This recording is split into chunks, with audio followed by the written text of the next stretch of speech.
Transformers have a famous weakness. The longer the input gets, the more expensive attention becomes because every token has to look at every other token. Costs grow with the square of the length, and memory grows without bound. Researchers at Google proposed a clever answer in 2024. They call it Infini-attention, and it gives a transformer effectively unlimited context while its memory stays fixed. Let's unpack how that trick actually works. Here, the whole idea rests on one flow, so let's walk a long document through it, one piece at a time. This method starts by chopping the long input into segments, manageable chunks the model reads one after another. Instead of holding the entire history at once, it processes the stream segment by segment, which is what keeps things affordable. Within each segment, the model runs ordinary local attention. Every token attends to the other tokens in that same chunk, exactly like a normal transformer would. Nothing exotic yet. This part is the familiar machinery you already know. Now comes the novel part. Alongside local attention, the model retrieves from a compressive memory, a fixed-size matrix that stores bindings from keys to values. So while reading the current segment, it also pulls in relevant context from everything that came before without keeping all of it around. Think of it as a compact summary of the entire past, one the model can query the same way it queries its own tokens.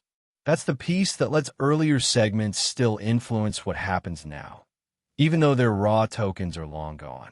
Finally, before moving on, the model folds the current segment's keys and values into that same memory matrix.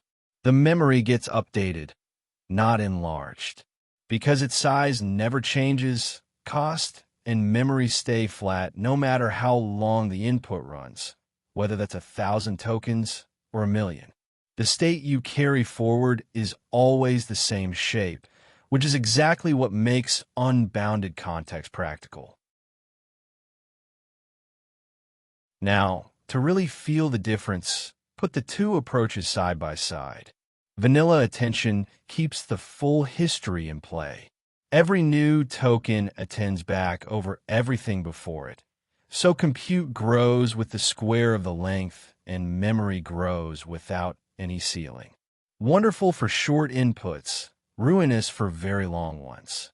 Infini-attention swaps that for a local window, plus a compressive memory of fixed size. Recent tokens get sharp local attention. Older context lives in the compressed state, and the total footprint never balloons.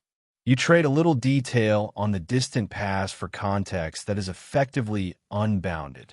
And crucially, it reuses the standard query, key, and value from a normal transformer. So this isn't a whole new architecture.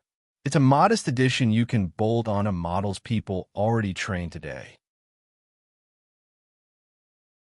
So what should you actually remember? 3 ideas carry this whole method. First, the compressive memory. It's a fixed-size associative store that folds old keys and values into a single matrix, so the past is summarized rather than kept in full. Second, the blend. Each segment mixes fresh local attention with what it retrieves from that memory, giving the model both recent detail and long-range recall in one pass. Third, the payoff. Because the memory never grows, context becomes effectively unlimited at constant cost. And since it reuses the standard query, key, and value, it drops into existing transformers cheaply. All right, let's lock in 4 takeaways worth keeping. Infini-attention from Google in 2024 gives transformers unbounded context while memory stays bounded and fixed. Long inputs get split into segments, each handled with ordinary local attention over its own tokens. Older context is folded into a compressive memory, a fixed-size matrix the model both reads from and updates. Because that memory never grows, you get near limitless context at constant cost, and it slots into existing transformers cheaply. Curious about more AI ideas explained as plainly? Standarity.com is where they live. See you there.